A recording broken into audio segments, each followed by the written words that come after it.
llega cuando no lo esperamos o cuando tardan para nuestro tiempo, tardan, ¿no? Pero siempre al final llegan y llegan de una manera que uno ni se imagina. Entonces, el Señor es bueno, muy bueno con nosotros. Así que yo, hablando mi hermana Mayra conmigo, estuvo comentando acerca del deseo que tenía la iglesia de aquí, de poder tener un taller de escuela dominical. Y bueno, yo le dije, hermana, yo puedo apoyarle en esto. No es que soy una doctorada, no tengo máster ni nada por el estilo, pero trabajo en mi iglesia con las hermanas.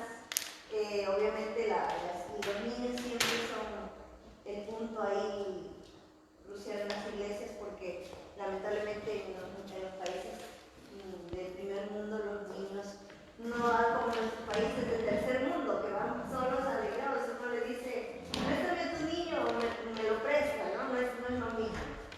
Aquí hay que sacar cita, pedir permiso y toda la cuestión, y en fin, ¿no? Pero bueno, el Señor va obrando y vamos buscando maneras y formas de poder llevar el evangelio a los niños. Y ahí estamos trabajando. Así que, antes de empezar, vamos a hacer una oración pequeñita ahí donde estamos. Vamos a invitar muchas cosas. Señor mi Dios, te damos gracias por este tiempo. Gracias también por estar aquí con mis hermanos que tienen el deseo, Señor, en primer lugar de agradarte, de servirte y hacer las cosas cada vez mejor. Te pido que nos guíes, Señor, que sea tu Espíritu Santo nuestro Maestro, que tu presencia sea, Señor, aquí el factor común entre todos, que podamos todos aprender de ti, el gran Maestro por excelencia. Guíanos, Señor, ayúdanos en medio de nuestra necesidad en esta iglesia, Señor, según su contexto, y que podamos, Señor, aprovechar todas las herramientas que podamos tener para poder llevar tu palabra a aquellos que no te conocen. Gracias, Padre amado, en el nombre de Jesús te lo pedimos. Amén. Antes de empezar, yo quiero que me comenten un poquito cómo está nuestra escuela dominical.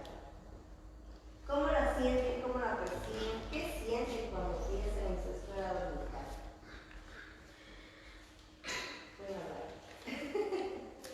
Ahí está creciendo poco a poco, ¿no? La escuela dominical, y los niños la verdad que están muy contentos porque ahora hemos vuelto a empezar la escuela dominical, donde les enseño y luego les hago que se aprendan un versículo para la próxima clase y les doy un premio a los que se han aprendido el versículo, y la verdad que están muy contentos. ¿Quiénes aquí están trabajando dentro de la escuela dominical? Yo y Maricela, lo que pasa es que Maricela también se lo ve. Sí, eso es. Pero qué bueno que estén otras personas que no trabajan, porque así aprendemos y podemos servir, ¿no? Podemos servir en este ministerio, que es muy bonito. ¿Quiénes han estado en una escuela dominical de niños cuando eran pequeñitos? Mira, la mayoría, ¿no? Se dice que las personas que reciben a Cristo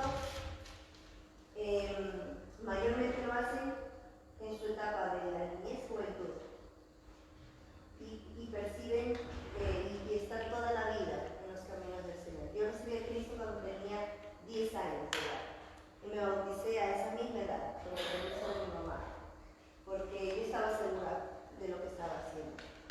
Hasta ahora soy consciente, sé que tomé la decisión, sabía lo que estaba haciendo, y yo dije, yo siento la necesidad de decirle al Señor que me perdone. Fui consciente a esa edad, fui consciente de que necesitaba eso. Entonces yo le dije a mi abuelita, yo quiero recibir a Cristo en mi corazón. Y todavía sigo aquí, por la gracia de Dios. Y cuando dice un señor, un pastor en una prédica decía que hizo un llamado y vino un señor mayor de 50 años y un pequeñito así, un niño.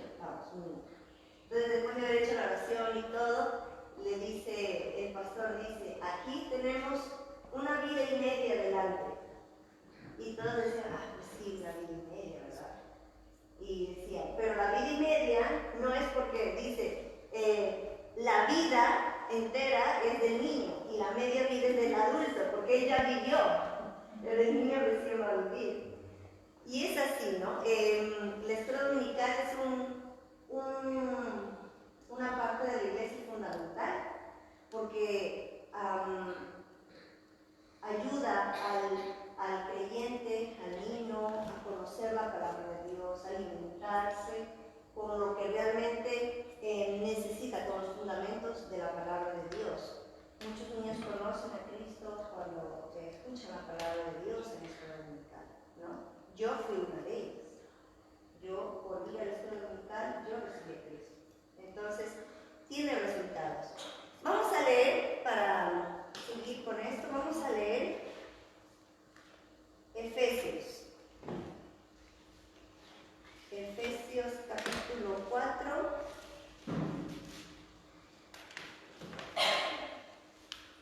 Vamos a leer del 11 al 15.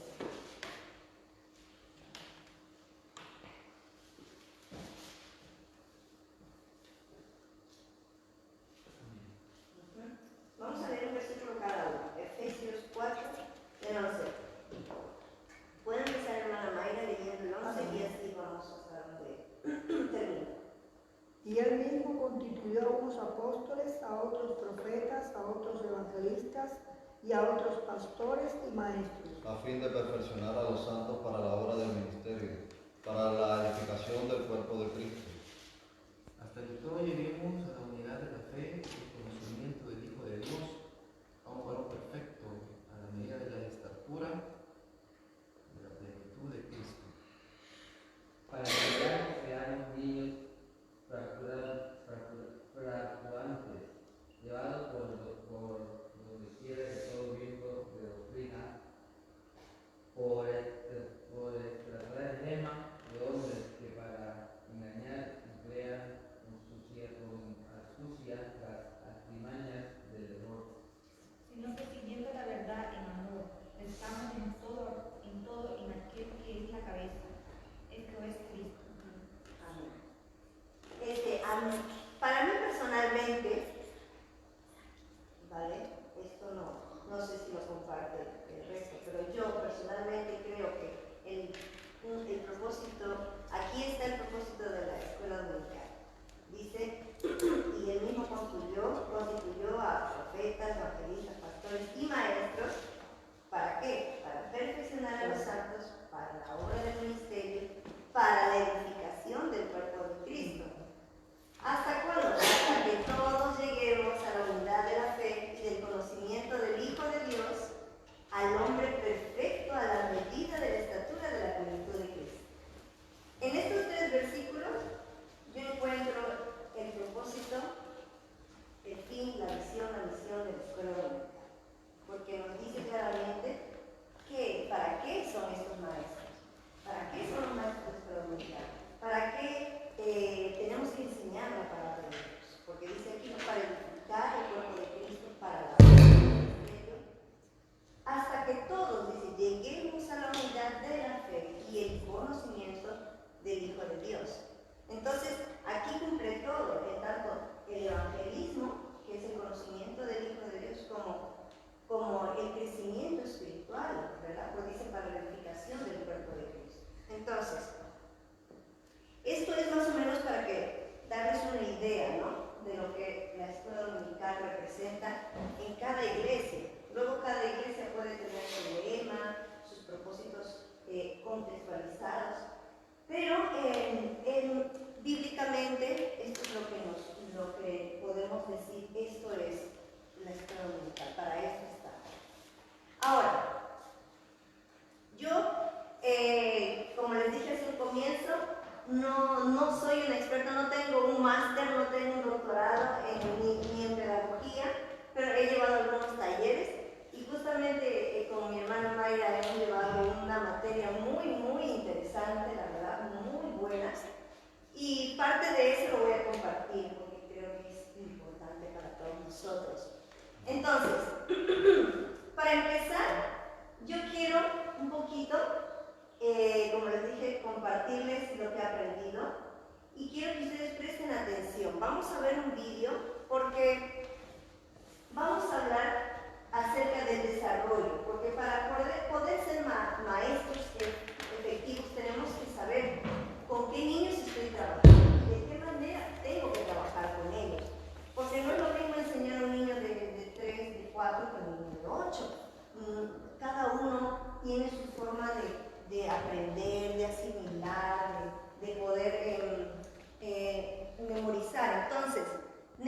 importante conocer cómo es que el niño se desarrolla, cómo es que crece, cómo es que ese niño se hace un adolescente, un joven, un adulto. Vamos a ver un vídeo que luego lo pone mi hermana Ana, y yo quiero que ustedes presten atención y vamos a formar grupos. A ver, somos 1, 2, 3, 4, 5, 6, 7 con mi hermana Mayra, Abraham 8, mi hermano 9, vale. Entonces, 9 entre 4, tengo que partir a uno por la mitad. Vale. 3 grupos. 3 grupos entonces. Ok, sí. 3 grupos voy a hacer. ¿Vale? A ver, ¿ustedes 3 un grupo?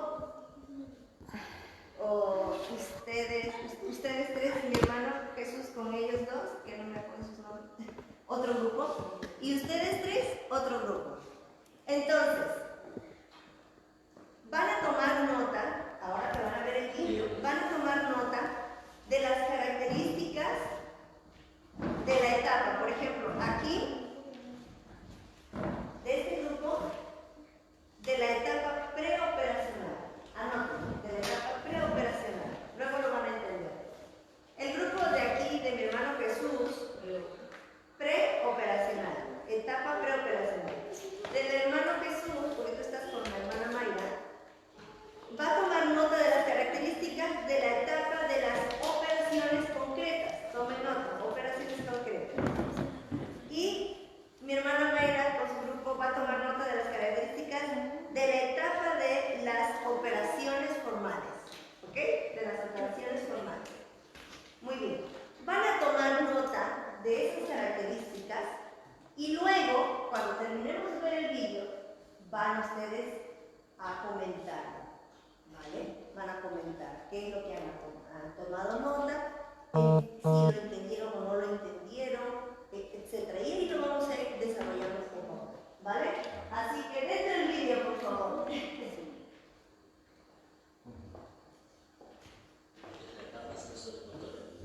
La cual abarca desde el nacimiento hasta aproximadamente los 2 años.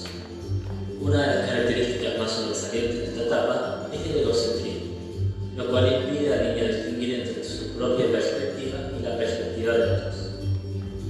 Otra característica importante es el uso de reacciones seculares, las cuales implican tropezar con una nueva experiencia provocada por la actividad motora del niño. Esto es secular, ya que el niño intenta reproducir una y otra vez el acontecimiento, permitiéndole crear y adaptar sus primeros esquemas.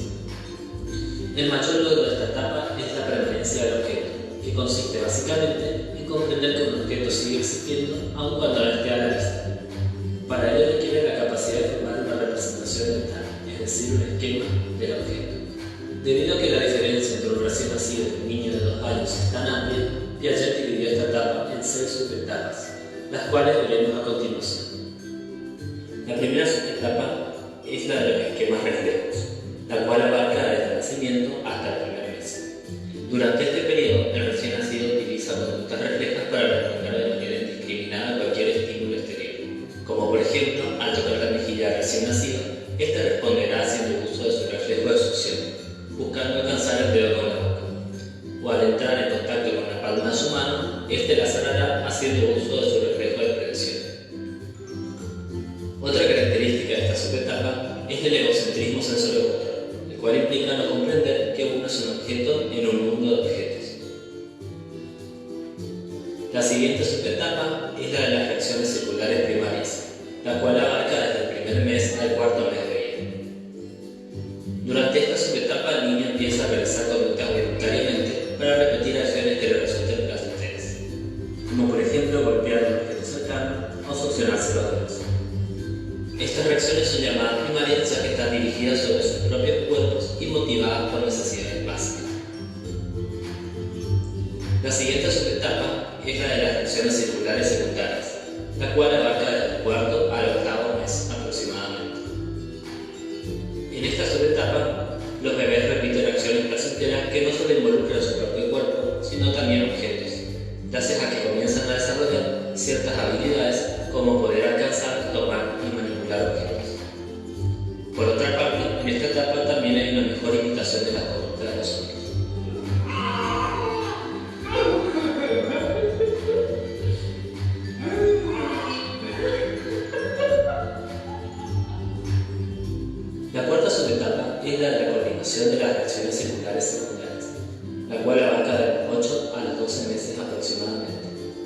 En esta etapa se producen dos nuevos importantes cambios cognitivos. El primero es que los niños pueden realizar conductas intencionalmente con un fin, gracias a la adquisición de suficiente práctica con una diversidad de esquemas que pueden coordinar deliberadamente. Esto, sumado al segundo logro, que es la comprensión de la permanencia del objeto, les permite buscar objetos escondidos voluntariamente. Estos adelantos son una mejor anticipación de acontecimientos e imitación de conductas más complejas, como por ejemplo bailar al sonar una cierta melodía.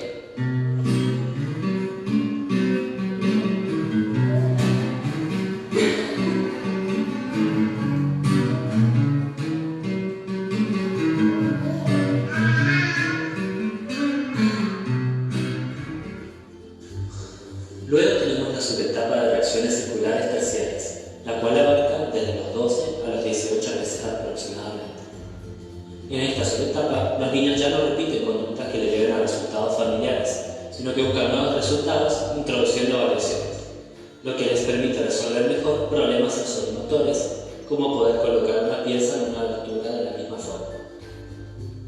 Por otro lado, hay una comprensión más avanzada de la permanencia del objeto, lo que les permite buscar objetos escondidos en más de un lugar.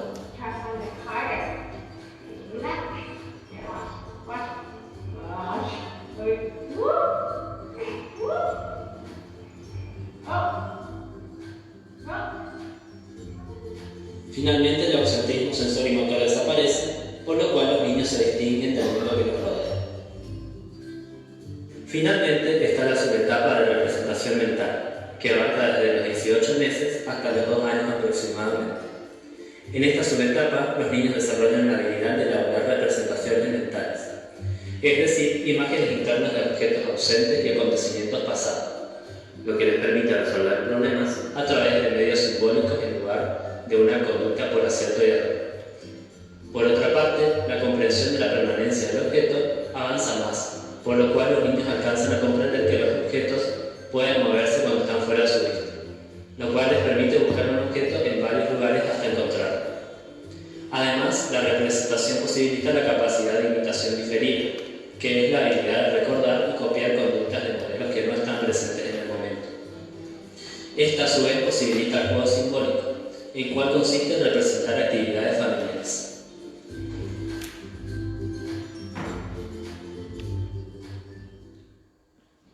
Etapa preoperacional. Esta etapa abarca desde los 2 hasta los 7 años aproximadamente. Las principales características de esta etapa son las siguientes. En primer lugar tenemos el egocentrismo preoperacional. Los pensamientos y comunicaciones de los niños son típicamente egocéntricos, es decir, sobre ellos mismos. Esto es debido a la incapacidad de ver una situación desde el punto de vista ajeno. Por lo tanto, el niño asume que las otras personas ven, oyen y sienten igual que él. Es por esto que cuando un niño juega a las escondidas, se esconden ocultando solo partes de su cuerpo, bajo la creencia de que si ellos no pueden verlo a los demás no podrán verlos a ellos.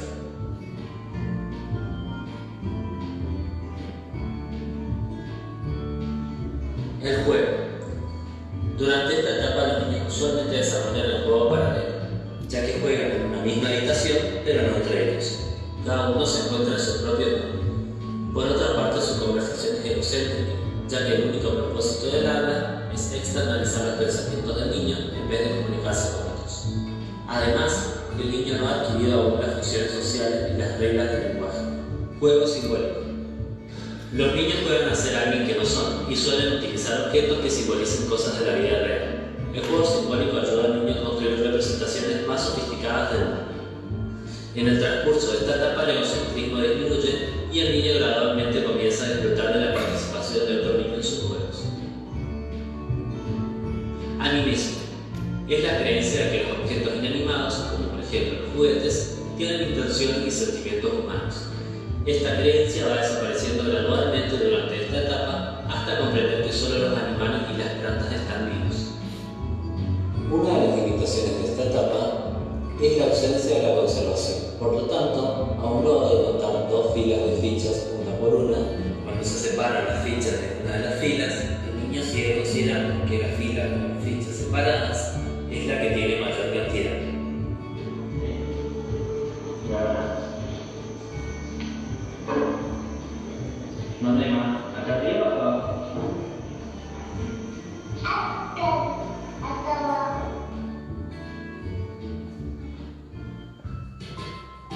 La siguiente etapa es la de las operaciones concretas, que abarca desde los 7 a los 11 años aproximadamente. Esta etapa es considerada como una transición entre el pensamiento preoperacional y el pensamiento de operaciones formales, que se presentan en los niños mayores. Marca el comienzo del pensamiento lógico u operacional, ya que el niño ahora es lo suficientemente maduro para usarlo, pero se limita a aplicarlo solo a objetos físicos. De ahí el calificativo de concretas.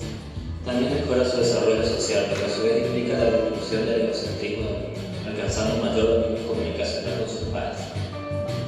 Los niños en esta etapa adquieren las siguientes habilidades cognitivas. Conservación. Los niños adquieren el concepto de la permanencia determinada o medida de sustancias o objetos, aunque se cambien de posición y su forma varía.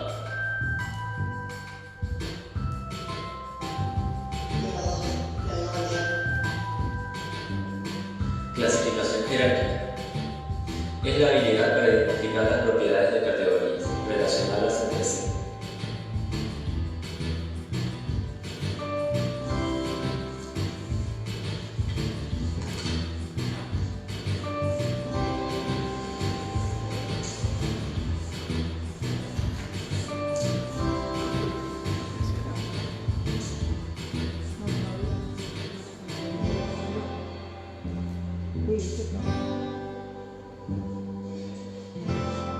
Selección. Es la capacidad de ordenar los objetos en progresión lógica.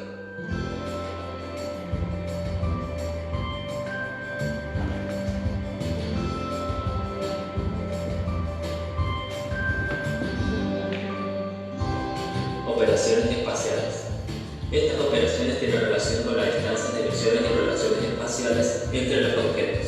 Es decir, les permite a los niños tener una idea más clara de qué tan lejos está un lugar de otro, y también les resulta más sencillo recordarlo. La experiencia participa en este desarrollo, tanto la capacidad de usar mapas como la de comunicar información espacial mejoran con ella.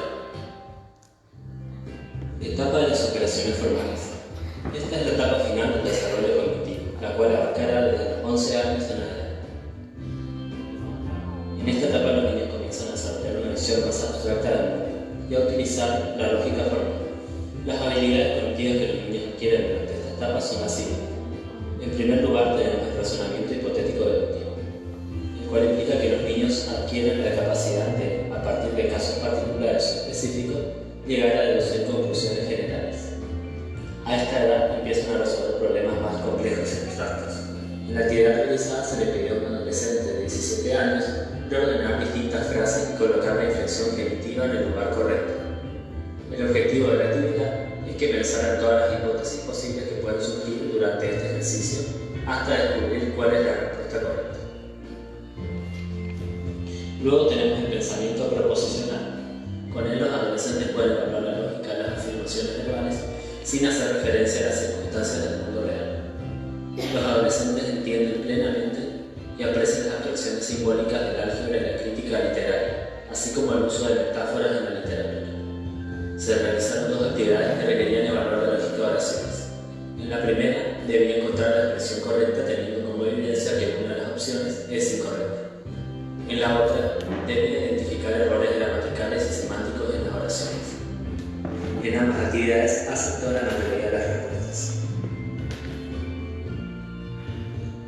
Otra de las actividades realizadas fue preguntar al adolescente qué había hecho el día anterior y qué haría si ganara la lotería. Yesterday I woke up at 6 a.m. in the morning and had breakfast. From 7 a.m. to 11 a.m. I studied history, and then I went to Regatas Club for my karate lessons. If I win the lottery, I will buy a Mercedes car for me and a Mercedes car for my father. And also I will travel to Germany and Italy. Contrastando el uso de la lengua en su respuesta, pudimos observar una correcta selección en los tiempos verbales e inflexiones necesarias para cada tiempo. Luego tenemos el egocentrismo operacional formal, el cual se da cuando los adolescentes solo reconocen lo que a ellos les preocupa y existe una incapacidad de reconocer los objetos y acontecimientos que preocupan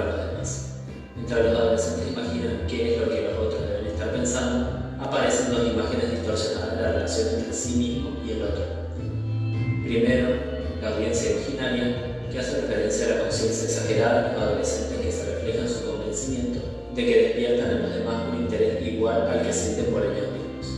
La audiencia imaginaria da lugar a comportamientos que atraen la atención, es decir, constituye un intento de ser notado y visible, el centro de la atención. En segundo lugar está la fábula personal, la cual es la parte del egocentrismo en el adolescente que da lugar a que el adolescente se considere único e invulnerable. La impresión de ser único les lleva a pensar que nadie puede entender sus sentimientos.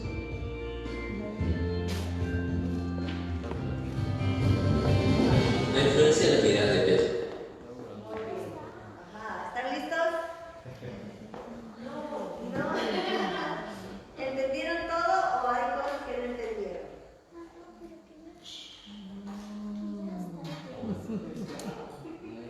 Básicamente entendí el desarrollo paso a paso desde que Esto que hemos visto es el desarrollo cognitivo del niño, bueno, del menor, hasta su adolescencia, hasta la juventud. Recuerden que hay muchos tipos de desarrollo. Hay el desarrollo socioafectivo, hay el desarrollo físico, cognitivo. Entonces, este es específicamente hablando de lo cognitivo, de cómo se desarrolla su manera de aprender, su manera de tener conocimientos. Él está basado por un psicólogo suizo llamado Jean Piaget, ¿vale? Y él en realidad no estudió psicología, él estudió biología. Y en base a sus conocimientos de biología, él estudió a sus hijos y eso le ayudó a hacer toda una estructura. La estructura del desarrollo cognitivo que dejó este hombre es la base de muchos estudios de hoy en día. Hay algunas cosas que se refutan, pero la mayoría son la base de la psicología y en base a estas cosas se desarrollan los programas educativos en muchos, de toda mundialmente. Entonces, porque todo lo que hemos visto se desenvuelve en todos los niños, ¿vale? En el mismo orden y de la misma forma, ya sea que esté en la China, ya sea que el niño sea de Marruecos, ya sea que sea de Bolivia, es el mismo. Tendrá sus variantes, pero es prácticamente lo mismo. Entonces, ahora, hemos visto, voy a introducir yo la primera etapa, desde que nacen hasta que tienen 2 años, ¿verdad? ¿Hay niños de esa edad aquí? Sí. Sí, ¿han tenido aquí clase para esa edad de niños? No han tenido. Es un poquito complicado, porque prácticamente a esa edad no le puedes decir, aprende el texto, vamos a hacer esto, ¿vale? Pero tiene sus maneras de desarrollarse. En la iglesia tuvimos una época, una sala cuna, donde había niños, entre ellos estaba mi hija, otros bebés. Bueno, fue una época que todos nacieron, todo el mundo quedó embarazado. Entonces, recuerdo que en ese momento, pues, trabajar con los bebés, muchas veces había que estar con 3 bebés al mismo tiempo y a veces todos lloraban a la misma vez y era un poco caos la cosa. En esa época no tenía estos conocimientos, pero de alguna forma fuimos adaptando, buscamos materiales que nos pudieran dar una guía de cómo tratar con ellos.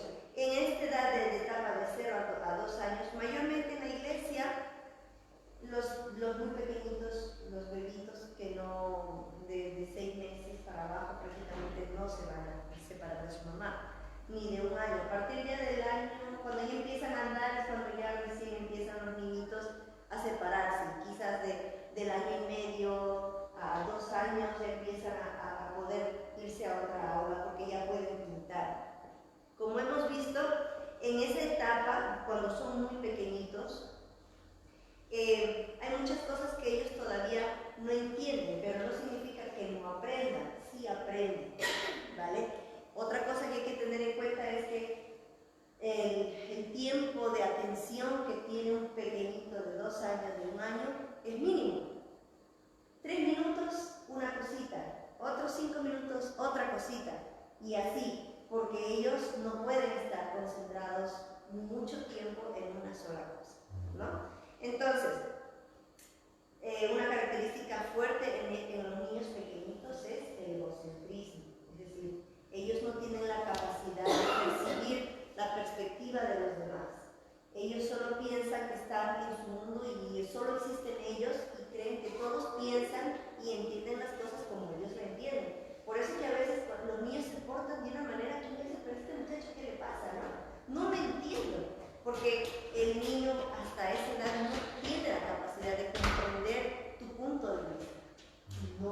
no lo entiende. Y no quieras que lo entienda porque no lo va a entender hasta que crezca. Su mente es como la fruta, ¿no? Cuando ustedes están ahí trabajando, no puedes hacer que madure en menos tiempo del que ya tiene, ¿verdad? Cada fruta tiene su tiempo, ¿verdad que sí? De maduración. No lo puedes quitar antes porque va a estar verde. Aunque quieras que esté madura, no vas a poder. Entonces, el niño es igual. No se le puede anticipar una etapa sin haber evolucionado una antes, ¿vale? Porque eso es parte de su proceso. Entonces, el niño pequeño es así, es egocentrista, tiene sus... no tiene la capacidad de ver la perspectiva de los demás, ¿vale? Entonces, sin embargo, empieza a desarrollar, por ejemplo, cosas como lo que salía en el vídeo, de que sabe que las cosas existen. Es decir, un niño de año y medio, de 2 añitos, sabe que algo existe a pesar de que no lo ve, cuando llegan a esa edad, a los 2 años. Antes no, por eso que los niños están jugando a las escondidas y como salían en el video, se tapan ellos y creen que nadie los ve. O se tapan así y todo el juguetito afuera y ellos creen que nadie los ve. Porque esa es si ellos no ven, pues creen que nadie los ve, ¿verdad? Entonces, eso es parte de su desarrollo. Todas estas cosas, aunque parezca que no son importantes o aunque parezca que esto que tiene que ver con la iglesia, tiene mucho que ver. Luego al final lo vamos a desarrollar.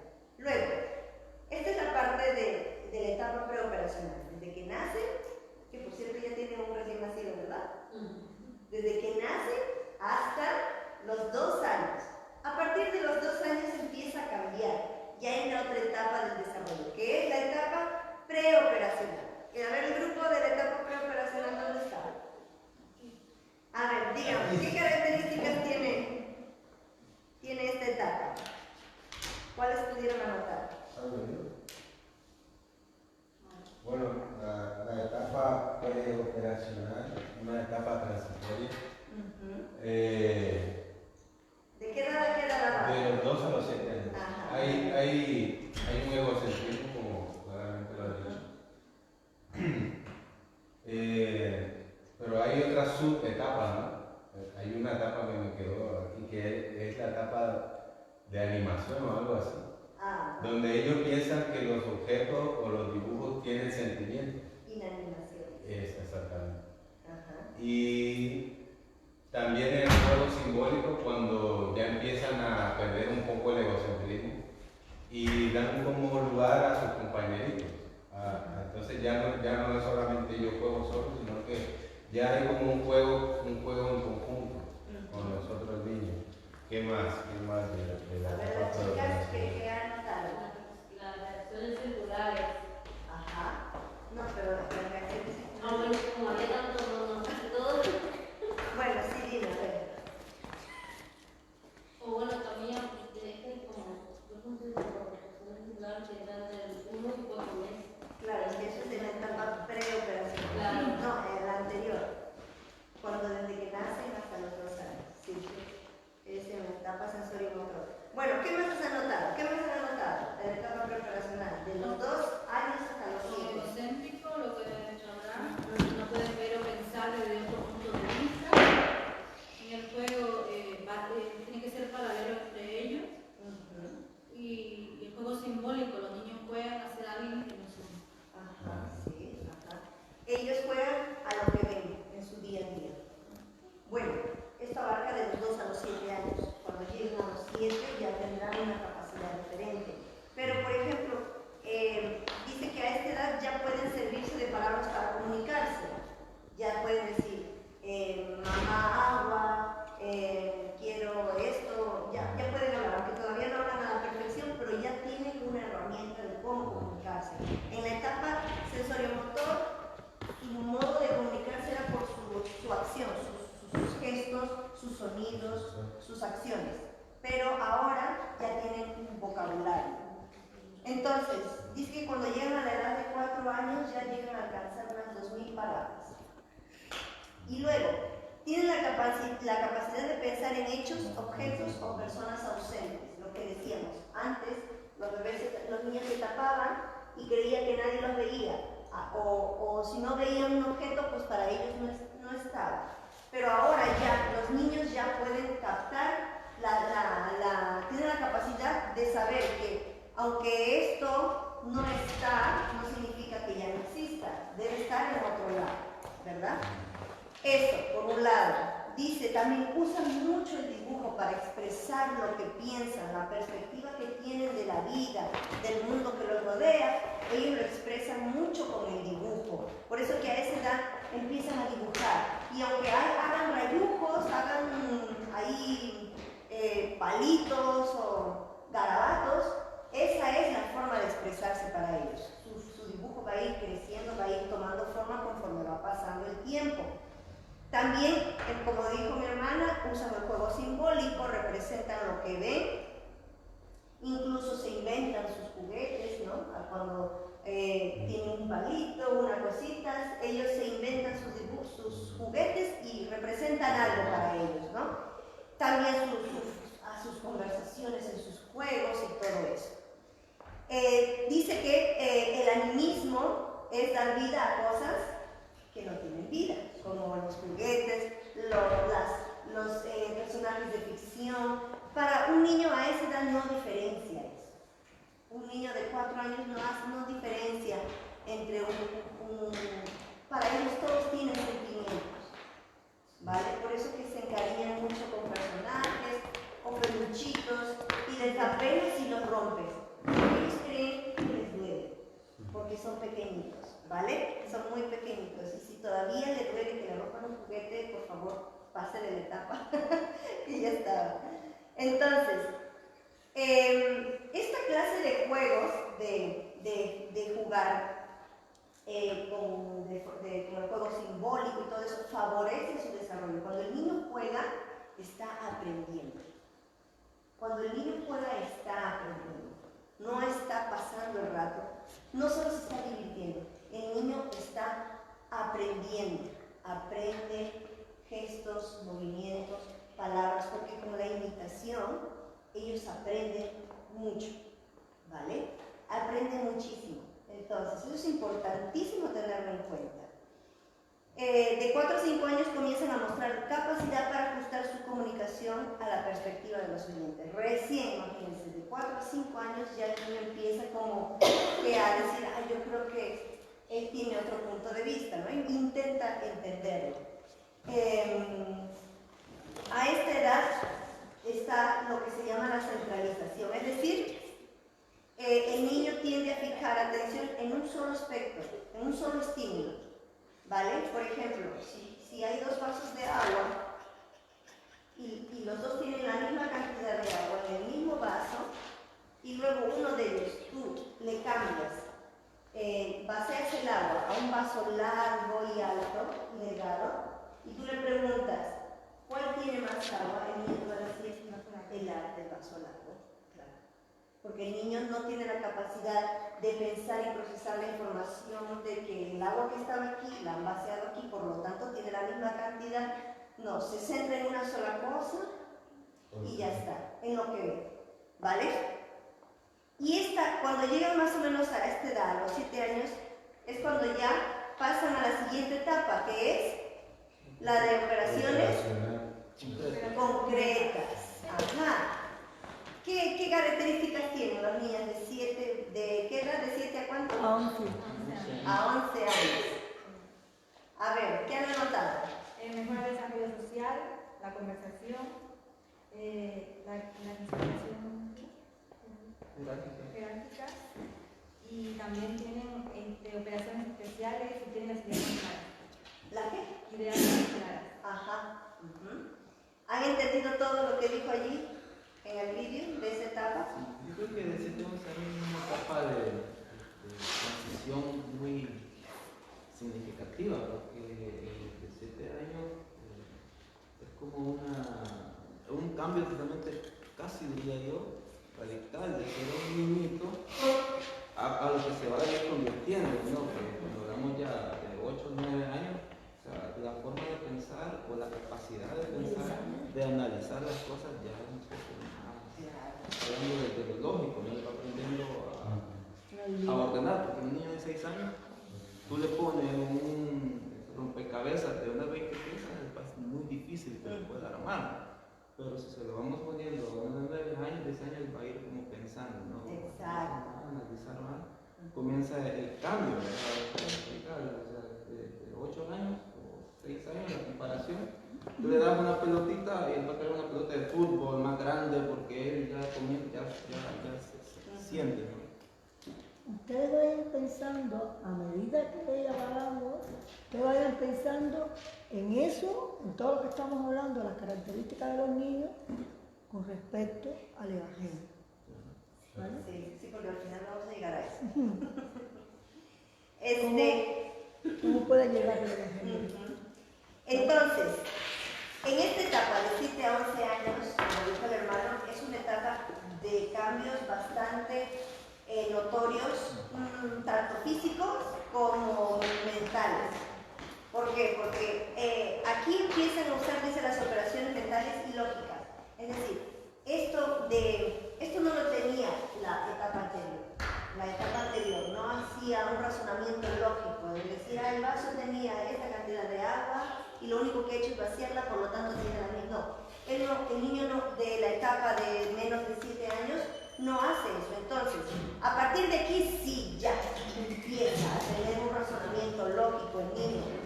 Empieza lo que es la seriación, que es la capacidad de ordenar de forma progresiva y lógica las cosas, las ideas, todo.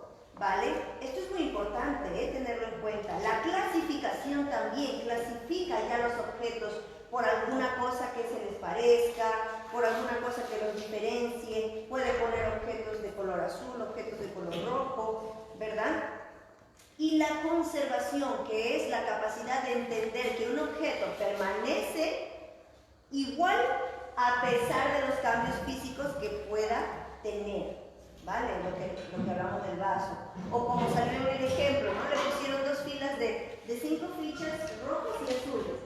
El niño que todavía no está en la etapa de operaciones concretas, al separar más una de las filas va a pensar que tiene más, pero un niño de 8 o 9 años le va a decir, no, pues tiene la misma cantidad, solo lo que lo han separado y ya está, porque ya hace un razonamiento lógico de las cosas. Entonces, los niños de primaria razonan lógicamente, pero solo en lo tocante a personas, lugares y cosas tangibles y concretas.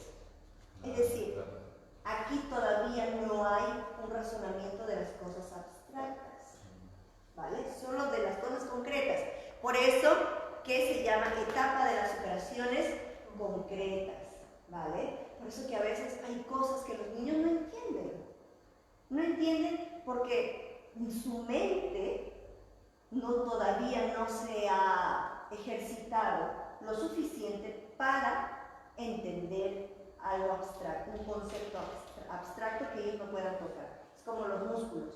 Empiezan todavía, por ejemplo, cuando hacen pesas empiezan con poquito, medio kilito en cada brazo, luego empiezan con 1 kilo, luego ya 2 kilos, 4 kilos, hasta que empiezan a hacer así, ¿verdad? Esos grandotes. El cerebro es igual, en el desarrollo es lo mismo. No puede pasar a otra etapa mientras no haya realmente ejercitado bien el desarrollo que necesita. Entonces, en la etapa de las operaciones formales, a ver, ¿dónde está la etapa de las operaciones formales? ¿Qué características hay? A ver, volamos. Bueno, hay algo que me ha llamado la atención.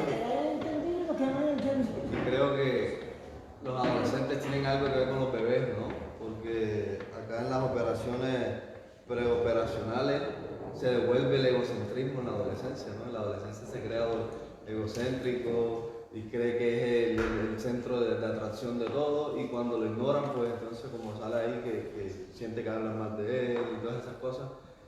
Y también en las preguntas que le hicieron a la muchacha, que le dijeron qué hizo y si se gana la lotería, ¿qué puede hacer? Entonces yo lo comparo también con una persona de esa edad, ya también sabe si se va a cielo o al infierno, ¿no? Por supuesto. Ya conoce el pecado, a esa edad ya conoce el pecado. Y si le hablan de Cristo, bueno, ya sabe que hay una salvación, hay un reino en las tinieblas. Y eso es importante que lo hayas mencionado.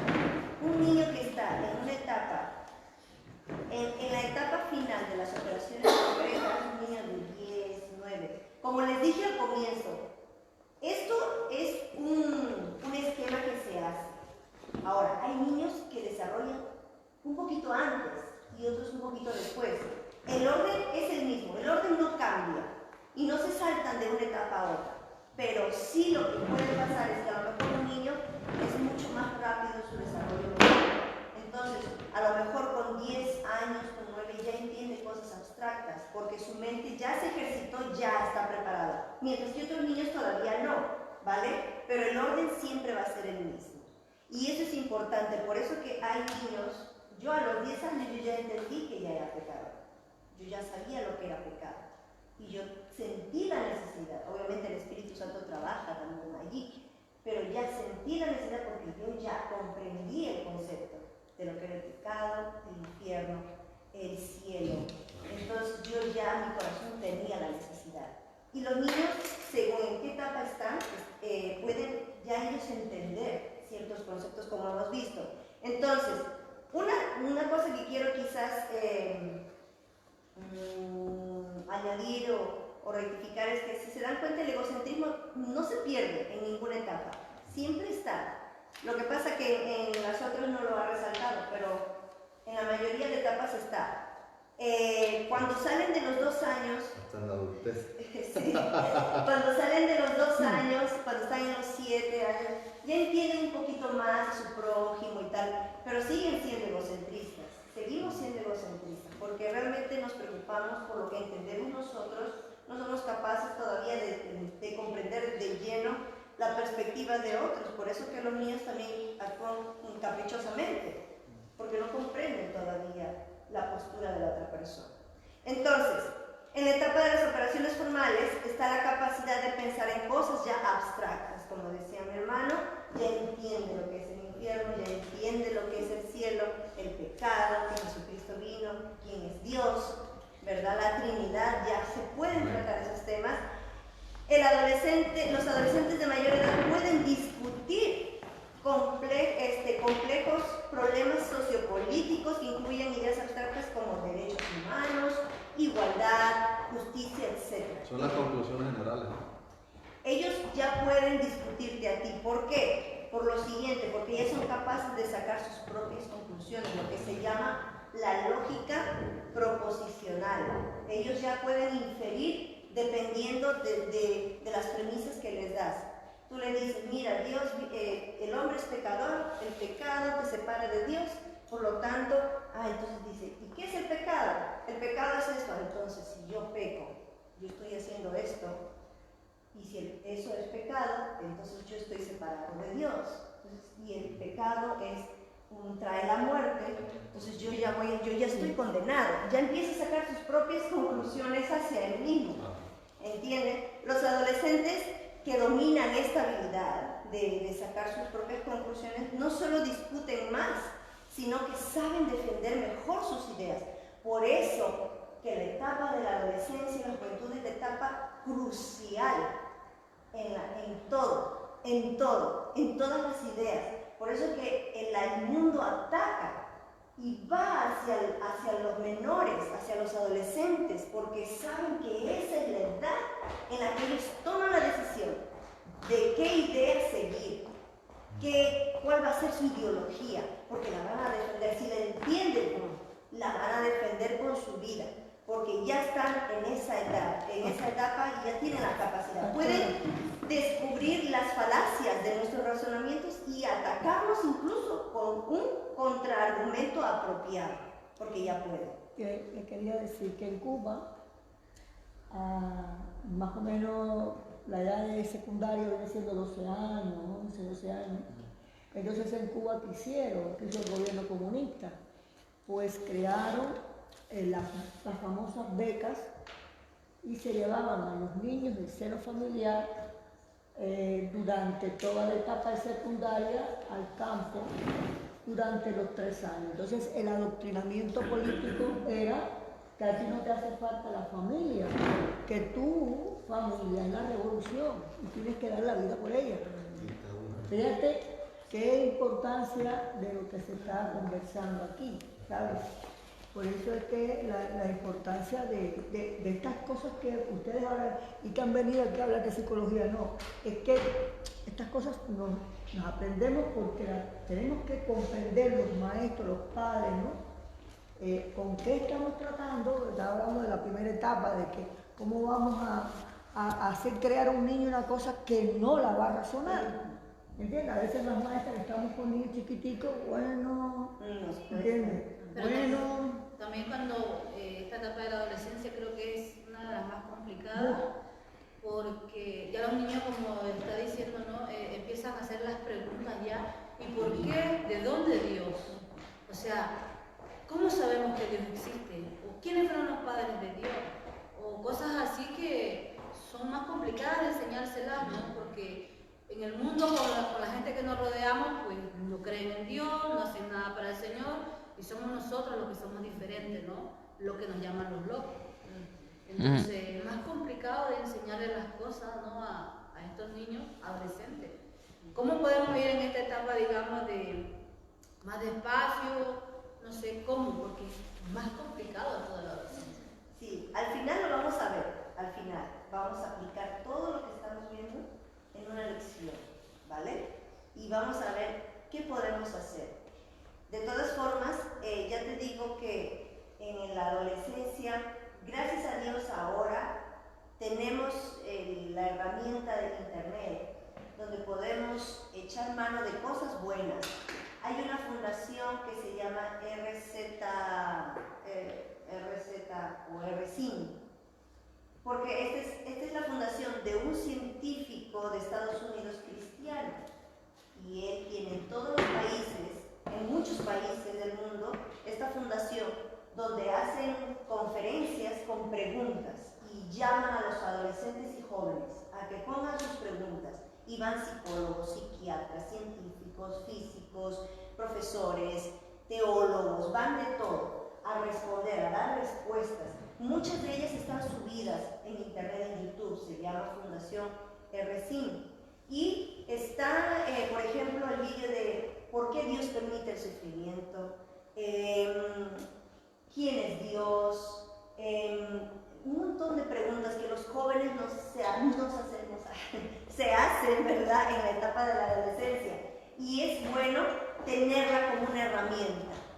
¿Para qué? Para que te ayude.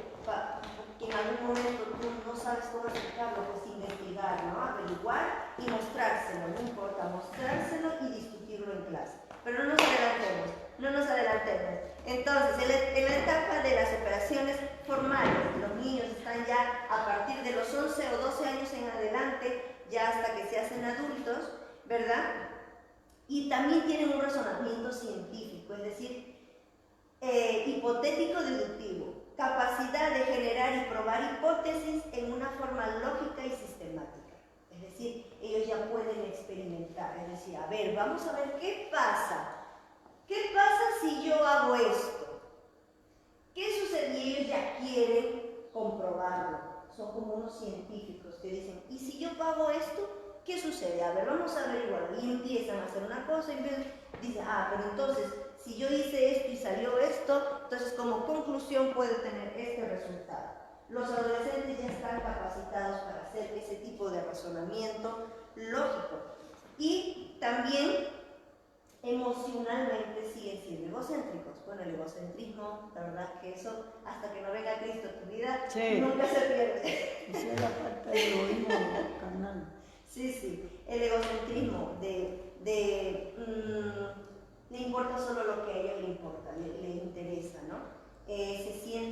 Quiere sentirse lo más importante, quiere sentirse resaltado entre los demás. Y por eso es que sienten que los demás no le entienden, porque necesita esa admiración de los demás, ¿verdad? Bueno, hasta aquí hemos hablado del desarrollo, lo hemos hecho rápido porque la hora avanza volando. Entonces, yo ahora sí voy a usar el PowerPoint. Sí. Ahora sí. Entonces, yo he dividido este taller en 3 partes. Aquí lo puedo ver. ¿Ah, sí? Vale.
Bueno, voy a ir adelantando un poquito.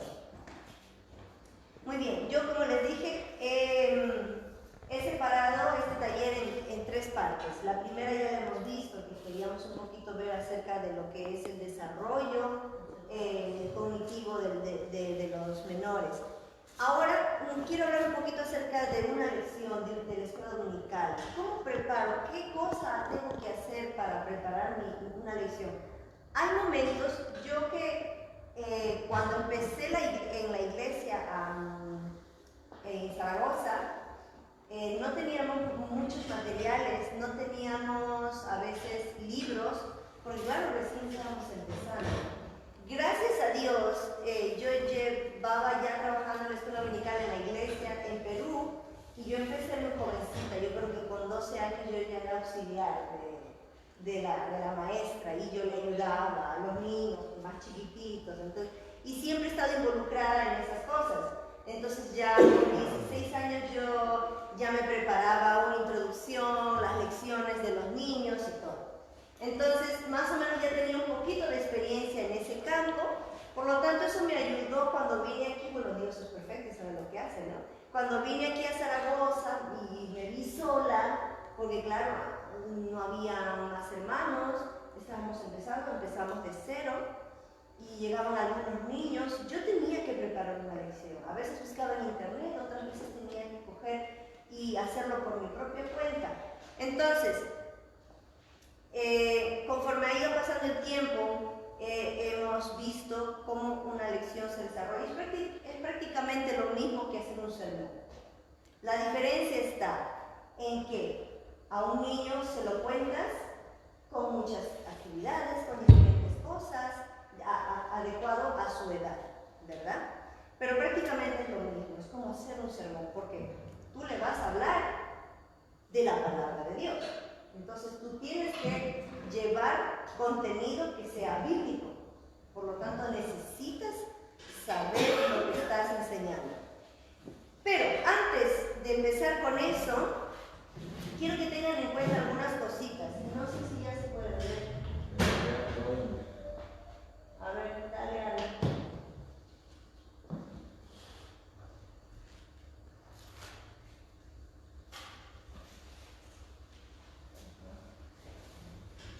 No sabe. Pero se ve, ¿verdad que se ve ahí? No, aquí no se ve. No, ahí se ve, mira. Si me da 5 minutos le puedo arreglar. 5 minutos. Vale, pues tú arregla. Miren, entonces, bueno, aunque luego si eso... No, ya se lo arregló. Sí, ya lo va a arreglar. En la escuela dominical, bueno, esto ya lo deben saber, pero por recordar un poquito, ¿no? Está dividida siempre por edades también, ¿vale? Por grupos etarios. Entonces, hay muchos lo llaman a su forma. Algunos incluso le ponen la clase de las estrellitas de Jesús, a los más chiquititos, ¿no? Yo qué sé, los campeones para Cristo a los adolescentes. Pero bueno, eso depende. Normalmente, lo que yo he escuchado siempre es, por ejemplo, la edad de 0 a 2 años le llaman sala de cuna o la sala cuna.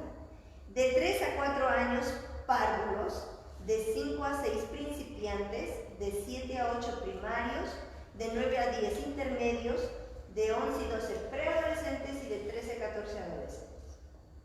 ¿Vale? Esas son las divisiones. Obviamente, eso es para una iglesia que tiene muchos niños. Y puedes darte el lujo de dividirlos por sus edades y tal, ¿verdad? Pero, por ejemplo, en nuestro caso, allá en Zaragoza, la iglesia tiene pocos niños. Tenemos solo 2 clases, una de adolescentes y otra de los niños. Y de vez en cuando, porque vienen algunos niños preescolares, de 4, de 3 años, 3 y 4 años, que son los párvulos, tenemos también, por si vienen, tenemos preparado algo siempre. ¿Vale? Pero eso es por si vienen, porque mayormente como ellos dependen también de sus padres, a veces no los traen. Pero bueno, entonces, esto es solo para tener una idea. Y sería bueno que lo apunten, porque algún día será una iglesia grande y tendrán muchos niños. Entonces tendrán que separar su escuela dominical. Así que, tomen nota de eso.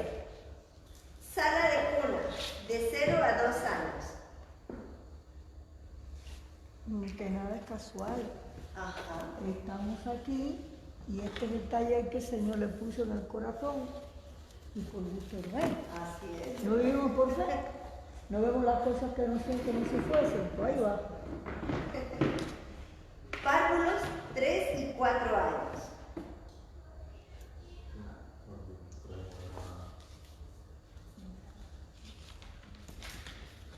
Principiantes 5 y 6 años.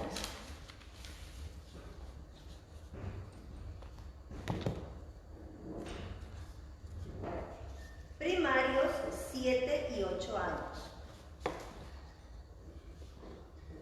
Primarios 7 y 8 años. Intermedios 9 y 10 años.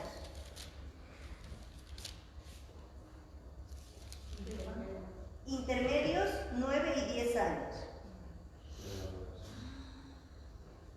Preadolescentes 11 y 12 años.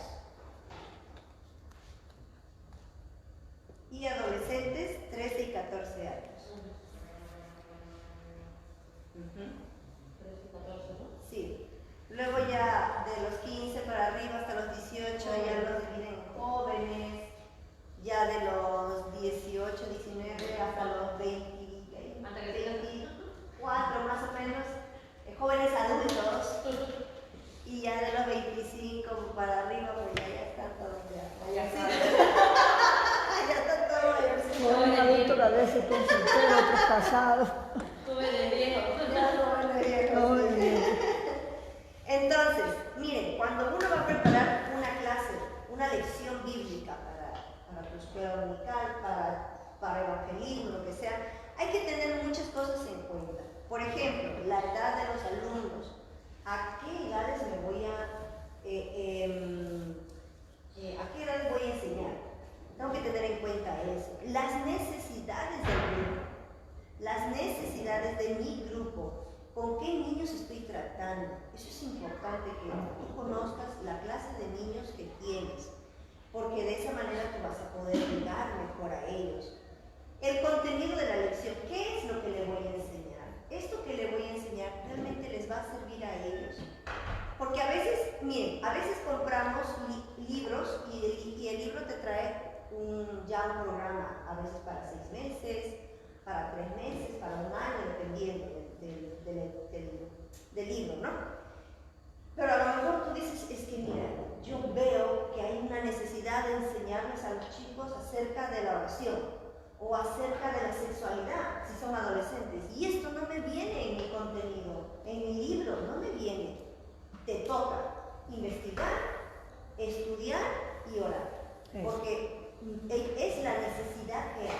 Entonces tienes que hacerlo por tu propia cuenta, aunque el libro no te lo pone, ¿sabes? Luego, el tamaño del grupo. Son muchos niños, son pocos niños. ¿Qué cantidad de niños yo me dirijo? La capacidad de los alumnos. Son superdotados. Son niños muy vivos, son muy tranquilos. ¿Qué clase de niños estoy tratando? Las facilidades físicas disponibles, es decir, mi infraestructura. A veces uno compra libros y te dice, forma un grupo y decora el aula y hace esto y aquello. Y tú dices, pero eso yo no puedo hacerlo.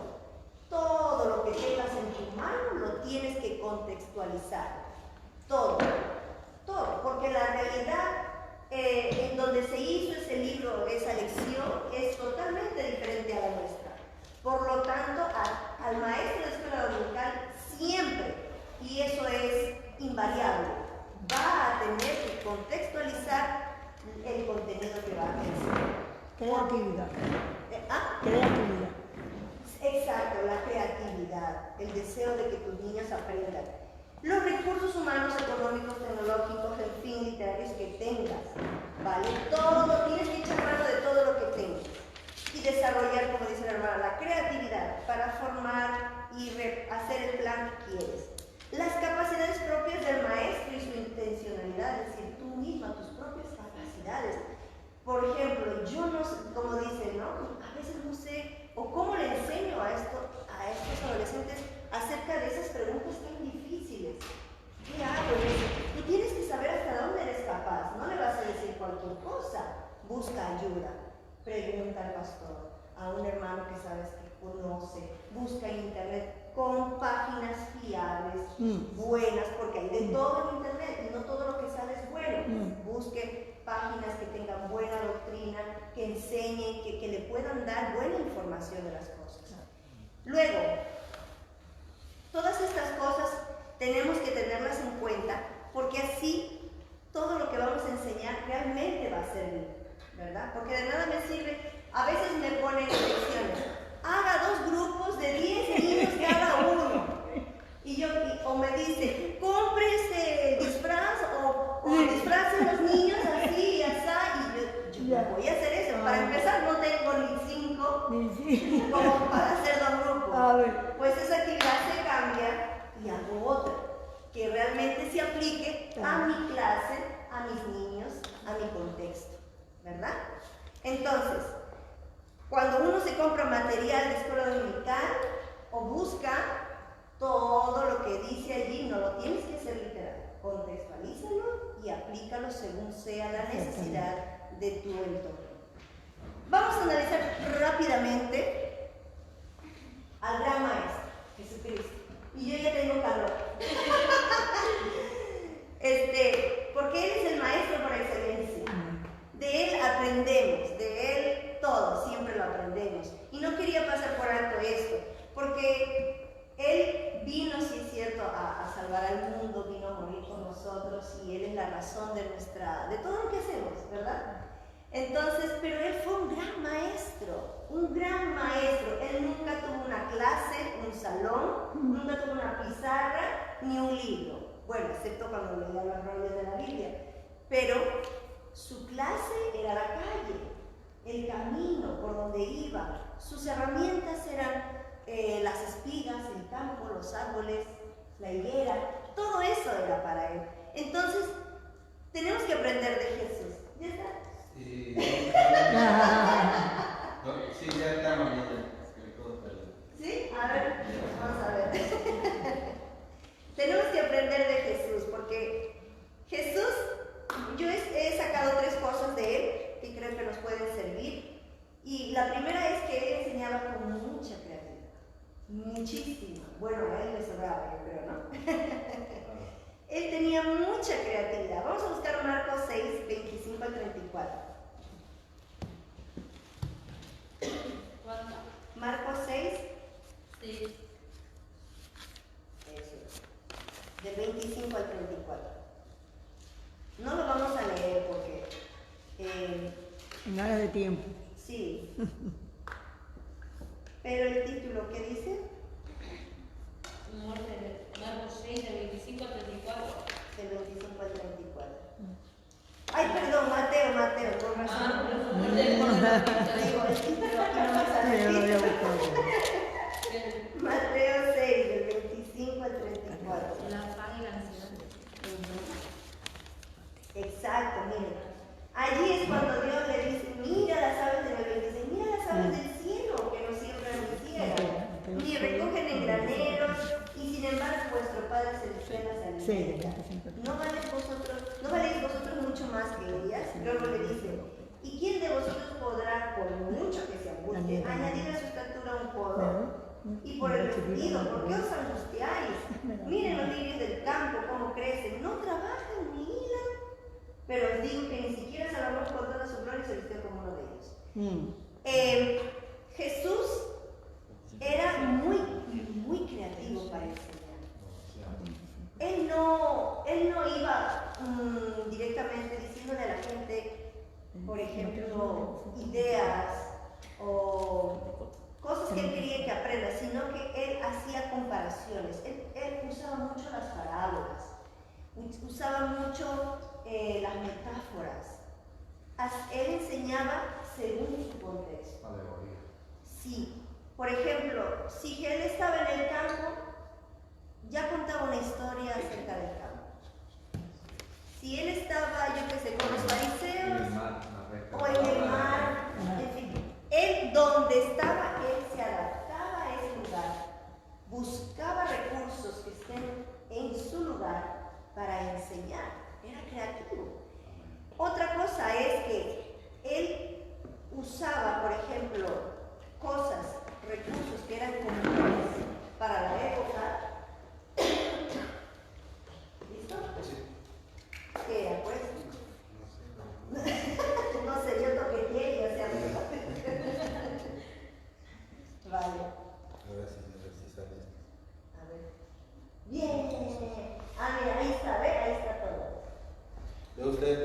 cuando llega aquí al final,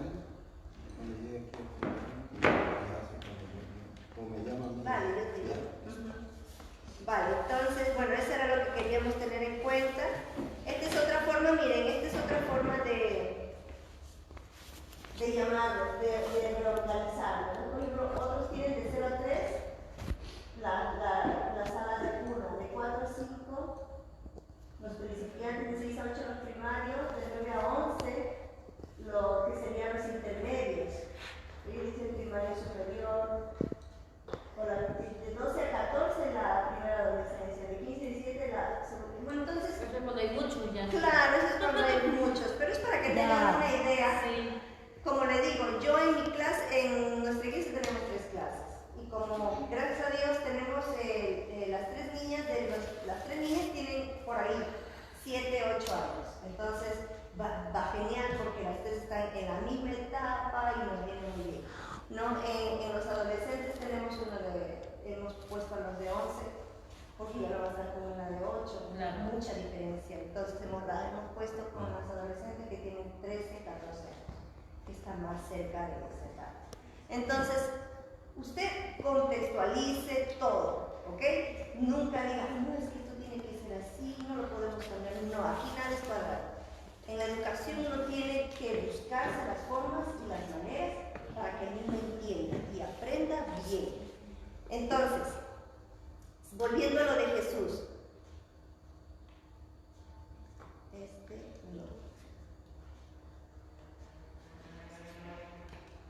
Este ya lo hemos dicho. Sí. Aquí. Ajá. Jesús es gran maestro. Eso, ajá. Él enseñaba con mucha creatividad. Y algo que me gusta mucho de él es que Jesús usaba conceptos conocidos para enseñar conceptos nuevos. Por ejemplo, la parábola del sembrador, ¿verdad? La gente que estaba a su alrededor era campesina. Él tenía que hablarles de cosas conocidas para enseñarles cosas nuevas, ¿verdad? Sí. Por ejemplo, de la semilla de mostaza. Si tuvieras fe como un grano de mostaza. Con ese ejemplo se evitó un sermón larguísimo de explicar cómo tiene que ser nuestra fe. Simplemente le dijo, mira, así tiene que ser tu fe y con este poquito podrás hacer grandes cosas. Se evitó de decir, mira, tienes que consagrarte al Señor, buscar a Dios, yo qué sé, hacer crecer tu fe. ¿Y cómo se crece la fe? Bueno, se evitó un sermón, solamente dijo, si tuvieran fe como un grano de mostaza, le dirías a esa montaña, muévete y él te obedecería. Ya está. Jesús utilizaba conceptos conocidos para enseñar conceptos nuevos. Y eso tenemos que aprender de él, para nosotros aplicarlo en nuestra enseñanza. Él también dice, se preocupaba por los demás. Él se preocupaba por los demás. Él a donde iba ayudaba o sanaba a alguien, ¿verdad? En Marcos ahí 5:35 al 46 habla de cuando un ciego se le acercó y le dijo, Señor, si tú quieres, por favor, sáname. Y él dijo, yo quiero. Luego también cuando vio a una viuda pasar, ¿verdad? Vio que estaba llorando, no esperó que le dijera, por favor, resucita a mi hijo. Él fue y la ayudó, sanó a su hijo. Entonces, él iba y ayudaba. Algunas veces se lo pedían, otras veces él se ofrecía, y él también dice sanó a la suegra de Pedro. Es decir, Jesús visitaba a sus discípulos, ¿no? Estaba con ellos, visitó a la suegra de Pedro, por eso dicen que lo negó después, ¿no? Por sanar a la suegra. Está bueno eso, ¿no? Está bueno. Bueno, la cuestión es que Jesús se preocupaba, se interesaba por la gente. Eso nos enseña a nosotros que como maestros tenemos que interesarnos por nuestros alumnos. Yo sé que es difícil, a mí me pasa y todas las semanas trato de ponerme una nota, de recordar que tengo que llamar a tal niño o tengo que visitarlo. Hay una hermana en nuestra iglesia que es un ejemplo en eso. Ella siempre visita a los niños. Y ella es la maestra de los parvulitos, de los que a veces ni vienen. Pero ella va y me dice, hermana, he ido a visitar, mire a los hijos, sí, a las hijas de la hermana Alejandra que ya no vienen y los he ido a ver. Y a la otra semana me dice, mire que he ido a ver a este niño que ya hace días que no lo veo y tal. Tiene ese empuje de ir, de sacar tiempo. Y ella tiene la edad de la hermana Mayra, 71 tiene ella. Ella es más chiquita. Sí, por 2 años, ¿no? 71 años, y ella nos da el ejemplo. Es la señora sí, hondureña. Ajá. Es una persona de verdad dedicada, y ella siempre ha estado con la escuela dominical. Y ella se interesa por los niños, los va, los visita, a veces los llama cuando no puede visitar. Y yo aprendo mucho de ella. Y su empuje, su ánimo a mí me contagia. Yo digo, yo quiero ser como ella cuando sea grande.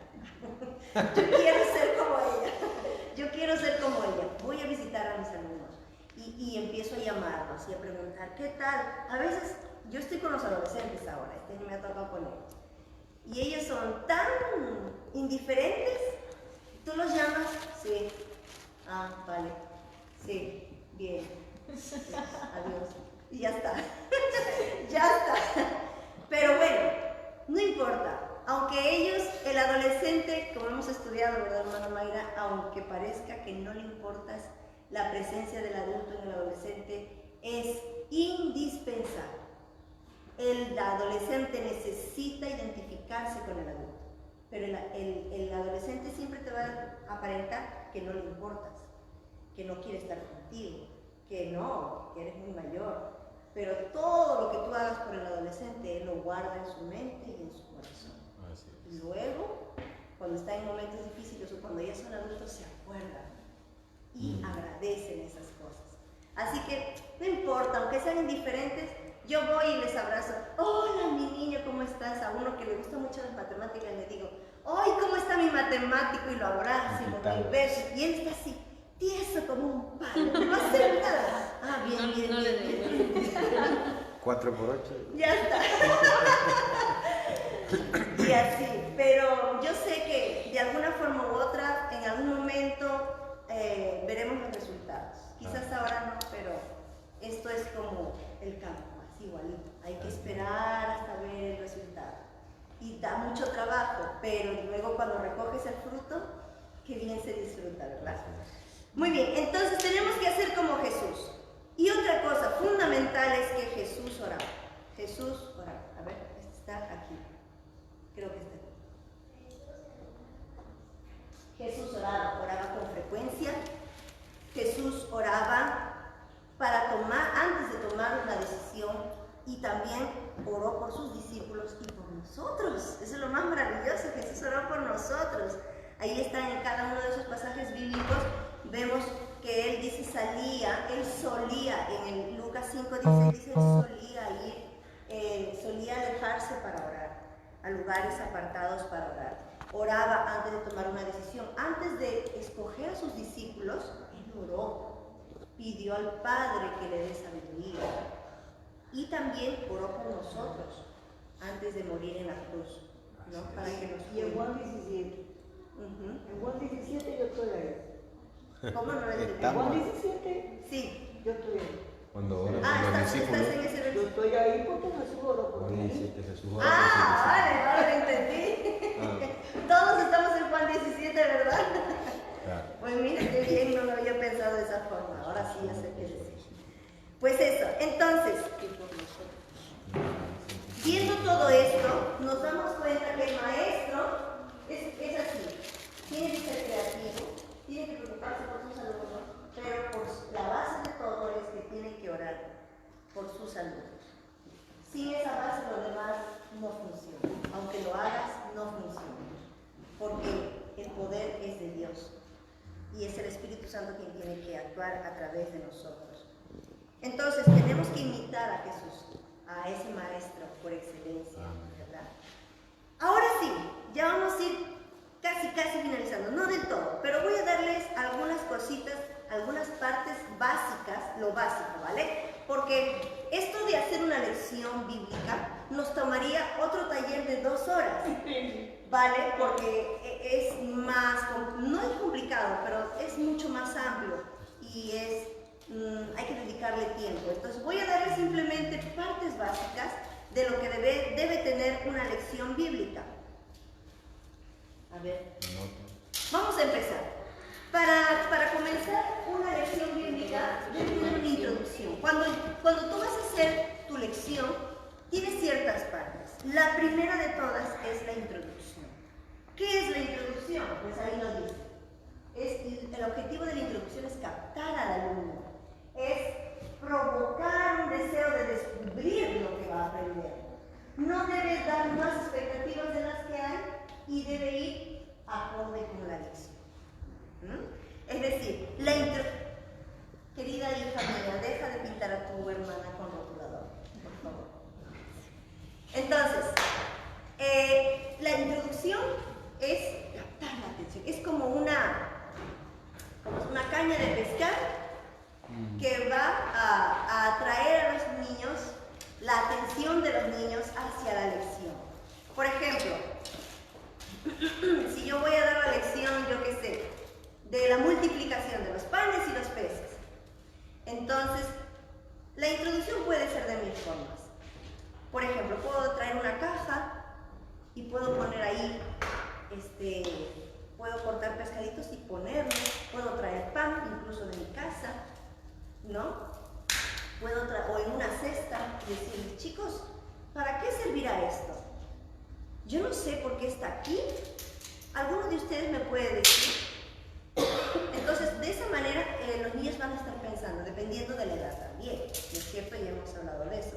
Sí. Pero, por ejemplo, podemos usar esa forma y luego decirles, ¿qué les parece? Hagamos esto, voy a contarles la historia y cuando ustedes vean el pan y el queso, pueden, yo qué sé, aplaudir el queso, perdón, el pescado. O decir, Jesús, cualquier cosa. ¿Qué haces con eso?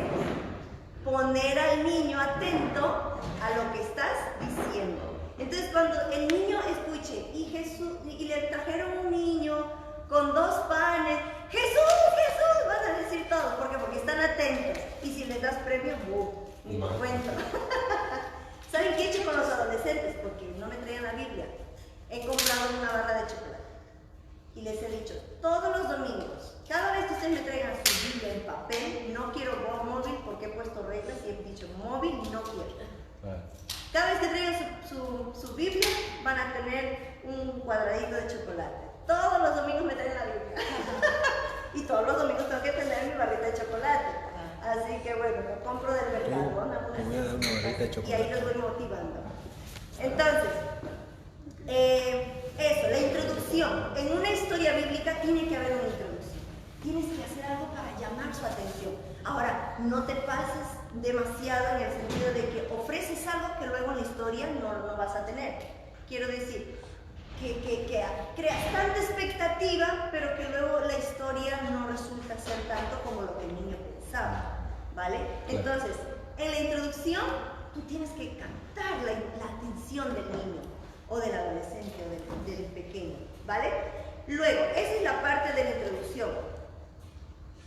A ver.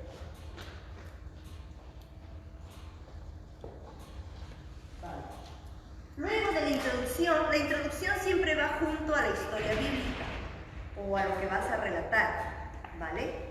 La historia bíblica es el momento donde tú vas a enseñar el tema central, la esencia. Como les dije hace un momento, aquí nos podríamos tardar mucho más tiempo porque hay que dividirlo por secciones, hay que sacar los puntos principales, hay que ver del tema central,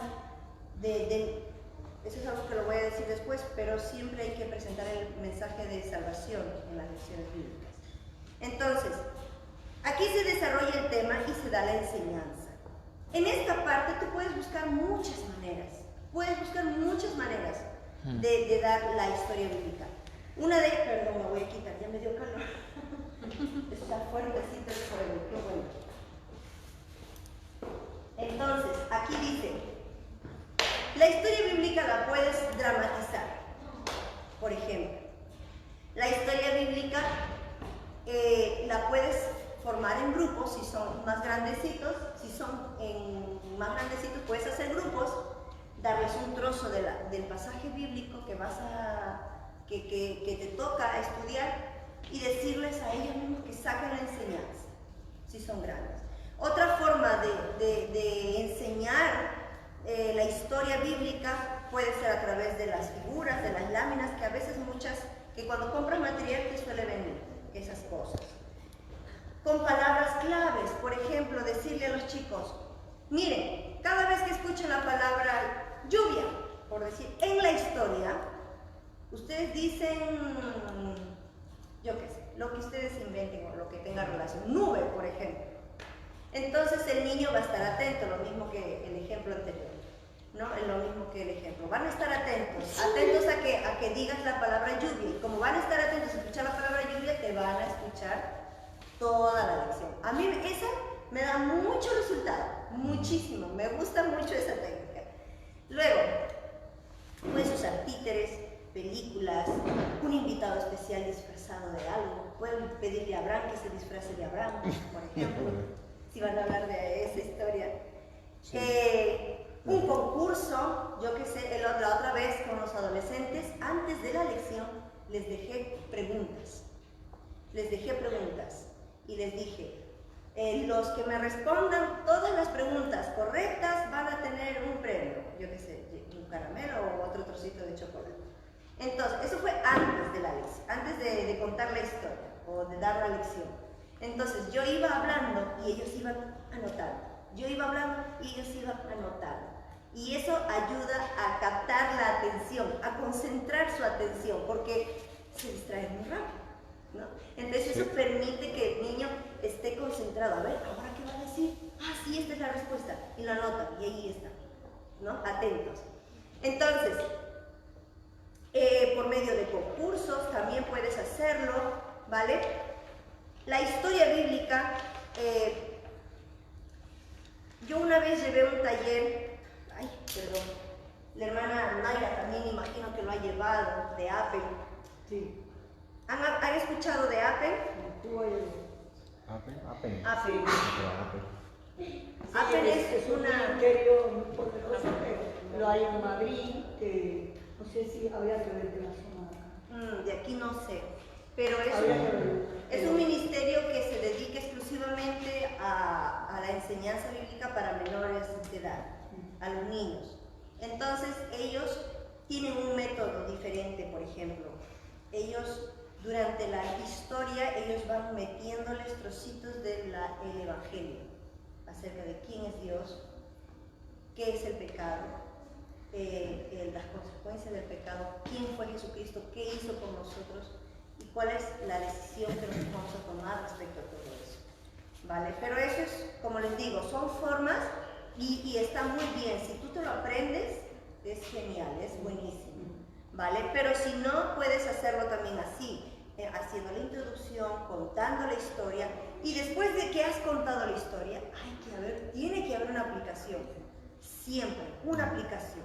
Sobre todo si estás con niños de operaciones concretas, donde lo que necesitan son ellos ejemplos palpables de su día a día y que necesitan ellos tocarlos, verlos, oírlos para poder entenderlos. Entonces, en la aplicación, el alumno debe comprender cómo va a aplicar esa enseñanza cuando esté en su casa, cuando esté en su colegio, cuando esté con sus amigos. Tú tienes que darle ejemplos palpables. Puedes decirle, ¿y ahora qué vamos a aprender con esto? ¿Cómo lo vamos a aplicar? Por ejemplo, si están hablando de la obediencia. Bueno, cuando tu madre ahora te diga, José, por favor, haz tu habitación. Tú la tienes que hacer porque eso le agrada a Dios. Y porque así estás aplicando la enseñanza que estamos hablando hoy. Ejemplos concretos, ¿verdad? O si le estás enseñando a un niño cristiano a hablar de Cristo, tienes que ponerlo a él en el lugar. A ver, ¿cómo harías esto? Y hacer que él lo haga, para que lo aprenda. Si él lo hace, si él lo practica o ella lo practica, se le va a quedar más grabado en la mente que solo escuchar, ¿sí? Entonces, en la aplicación puedes hacer esto. Lo que sí trata siempre, mira, esto lo aprendí de Apple.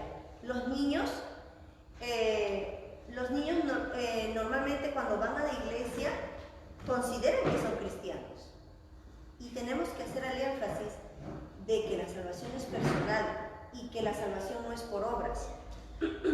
Entonces, si deseas en la aplicación, busca un momentito siempre para hablar de que todos necesitamos el perdón de Cristo y que el ir a la iglesia, el obedecer a tus padres, el portarte bien, el ser un buen estudiante no te va a salvar, sino la decisión que tú tomes de obedecer a Dios y amarlo y que sea tu Señor sobre todas las cosas. Gracias. Eso es importante que el niño lo sepa, porque a veces crecen creyendo de que por ir a la iglesia y hacer todas las cosas bien, leer la Biblia o ser buenos, ayudar a los demás, son salvos, ¿vale? Entonces, eso trata de buscar siempre. En Apple nos enseñan que, por ejemplo, estás hablando de una historia X y hablan acerca de Dios en alguna parte, tú puedes hacer allí una excepción y decir, mira, Dios es el creador, Dios te creó a ti, vale, gracias, Dios te creó a ti, me creó a mí, vale. Luego hablar del pecado, por ejemplo, cuando David se acostó con con la mujer, no me acuerdo su nombre, Betsabé era. David se acostó con la muchacha. Bueno, Betsabé. Entonces, ahí tú puedes decir, David pecó, y al igual que David pecó, nosotros pecamos. Y dar ejemplos prácticos. ¿Cómo pecas? Cuando mientes, cuando te peleas con tus amigos, cuando te coges una galleta sin que tu mamá sepa, cuando le insultas a tu amigo, en fin, tú puedes poner muchos. Y ellos mismos, a ver, tú, dame un ejemplo de pecado, y ellos solitos empiezan a decir, sí, cuando hacemos esto, cuando hacemos esto. Entonces el niño va aprendiendo. Eso es pecado y las consecuencias son estar separados de Dios para siempre, en un lugar de terrible dolor y sufrimiento. Entonces, más adelante en otra historia, cuando, por ejemplo, se arrepiente David, tú puedes decirle, tú también te puedes arrepentir de tu pecado y Dios te puede perdonar. ¿Y sabes cómo? A través de Jesucristo, porque Jesucristo vino, Él nunca pecó, pero Él murió y al tercer día resucitó, y cuando murió, Él fue castigado por tu culpa y por la mía, por tus pecados y por mis pecados. Pero como Él resucitó, Él está vivo, y si tú le pides perdón, Él te puede perdonar.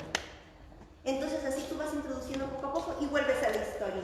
Así como David también se arrepintió y le pidió perdón a Dios, ¿verdad? Entonces tú le vas introduciendo al niño no solo una enseñanza bíblica, una enseñanza moral, sino también el mensaje de salvación, aunque venga todos los días a la iglesia.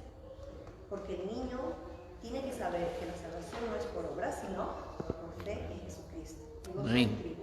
Exacto. El mensaje siempre sea Egocéntrico, sí. Porque ellos piensan en Dios. Entonces, una cosa egocéntrico, no cristocéntrico. Ah, vale. Eso estaba pensando. Perdón, Cristo. Bueno, eso sí. Que estamos con el egocentrismo. Una última cosa que también aprendí de estos hermanos es que cuando ustedes le pregunten a los niños, ¿quieren recibir a Cristo como su Salvador? Que sea más personal. Porque a veces el niño levanta la mano porque vio al otro que levantó la mano y porque el otro no se quiere quedar, yo también levanto la mano. Entonces, no.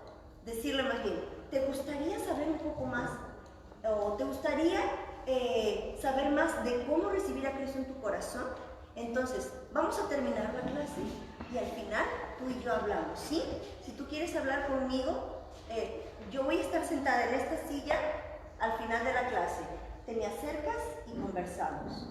O si tú lo ves al niño que está como entre que quiere y no quiere, tú mismo acercártele y decirle, te noto un poco preocupado. ¿Quieres saber más acerca de cómo recibir a Cristo en tu corazón? Y explicarle al niño qué es y qué significa, qué dice la Biblia, ¿vale? Porque a veces cuando uno lo hace en grupo, eso pasa a veces cuando estamos evangelizando. Cuando estamos evangelizando, todos levantan la mano, ¿vale? Obviamente algunos sí que lo harán de corazón, pero a veces otros lo hacen por imitar, por no quedarse solito sin levantar la mano, etcétera, ¿vale? Entonces esas cositas hay que tener en cuenta. Lo puedes hacer en la aplicación, durante la historia, ¿vale? Pero la aplicación siempre tiene que estar allí. Si hablaste de la obediencia, un ejemplo de cómo ser obediente. Si hablaste del perdón, puedes hablar con tus alumnos y a lo mejor hay alguien que necesita perdonar, puedes conversar con ellos, poner ejemplos, etc. La aplicación es importantísima porque es la manera en que ellos van a ver cómo lo van a poner en práctica durante su día, durante su semana, ¿verdad? Entonces, para finalizar puedes afianzar lo aprendido con el texto bíblico. Yo me he quedado ahí. A ver. Ajá, acá. Aplicación. Texto bíblico. Ahí abajito está. Ajá. El texto bíblico, como ya sabemos, siempre tiene que estar relacionado con la lección. Ya sea que afiance lo aprendido o aporte algo más a la lección. Igual, el texto bíblico, explícalo. No solamente hagas que lo memoricen, porque a veces en la Reina Valera hay unas palabras que ni uno de grande las entiende, ¿no? Menos los niños que apenas están en operaciones concretas como para entender palabras raras. Entonces, hay que explicarle al niño, ¿entendieron lo que significa el texto? ¿Saben lo que significa esto que hemos leído? La mayoría te va a decir no, si son textos un poco doctrinales, no lo van a entender. Entonces ahí tú le tienes que explicar qué significa y qué relación tiene con la historia. Y también, para memorizarlo, haz que lo memoricen de manera práctica. Una que me gusta mucho a mí y que a ellos también les gusta mucho es, por ejemplo, yo escribo el texto en una cartulina y le pongo pestañas, ¿no? Entonces, no pestañas de estas, sino las pestañas, otro papel encima, sí. Entonces, cuando van aprendiéndolo, voy bajando una pestaña, la pego. Y ellos tienen que repetir el texto, pero ya no ven una palabra. Y así, volvemos a repetir, pero con otra pestaña bajada. Y así, cada vez quito más palabras hasta que lo dicen sin ver completamente. Y eso les gusta mucho a ellos. Pero bueno, hay muchas formas, ustedes pueden buscar en internet también cómo enseñar el texto bíblico o dinámicas para enseñar un texto bíblico, etc. Pero el texto bíblico siempre tiene que afianzar lo aprendido o aportar algo más de lo que se está hablando. Ahora, normalmente al final de todo, bueno, se ora, hay que orar siempre para finalizar. Y la actividad a veces son un dibujito, una manualidad. Eso va a ser de mucha ayuda porque en esta parte de la actividad vas a poder ayudar en el desarrollo que hemos estado hablando en la actividad, ¿vale? Vas a poder poner, si son muy pequeñitos, ponerlos a dibujar, a pintar o poner cosas en orden, por ejemplo la historia en orden, ¿va? Si son más grandecitos, ¿qué pasó en esto?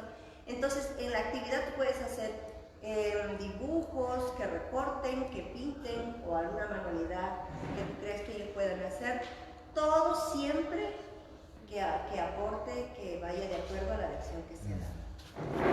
Entonces, ya me están diciendo que por interno, como dice mi esposa, que ya nos tenemos que ir, ¿verdad?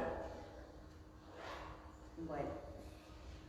Entonces, para finalizar, no sé si ¿cuántos minutos me dejas? Menos 5. Esto ya está, hermanito, Abraham. Esto ya está aquí, sí. Entonces, no nos va a dar tiempo para hacer la práctica, fíjense, de la aplicación de todo esto. ¿Déjasela? Sí, las voy a dejar de tarea. Exacto. ¿Qué van a hacer? En los mismos grupitos que han estado hoy, en los mismos grupitos de la etapa preoperacional, me parece que era, operaciones concretas y operaciones formales, van a hacer una lección. Van a hacer una lección. Un desafío. Que lo manden al email. que me lo manden como la profesora. A nosotros en el seminario. Pues Mira cómo lo llevan. sí. Van a, por ejemplo, aquí van a usar lo que son. Sí, porque este sensorio motor no. En la etapa preoperacional, ¿de qué edad dije que era? De 2 a 7 2 a años. 7. Vale, muy bien. Entonces, van a buscar Génesis, bueno, van a hacer una historia bíblica basada en Génesis 1, del 26 al 27. ¿Vale? Una cosa que es importante en esta etapa es que como son muy egocéntricos, siempre es bueno enseñar cosas que tengan que ver con ellos. Por ejemplo, Dios me ama, Dios me cuida, Dios me creó, Dios creó mis ojos, Dios creó mi boca, Dios creó mi cuerpo, Dios creó así, cosas que tengan que ver con Él mismo para que lo asimile mejor, porque es una etapa muy egocéntrica, no comprende todavía la perspectiva de los demás. Entonces, si enseñas esas cosas, va a ser más fácil que Él pueda asimilar la idea de Dios en su vida. ¿Vale? Entonces, una historia basada, una lección bíblica basada en Génesis 1 del 26 al 27. Luego, para la etapa aquí de los concretas, van a usar Mateo 18 del 10 al 14.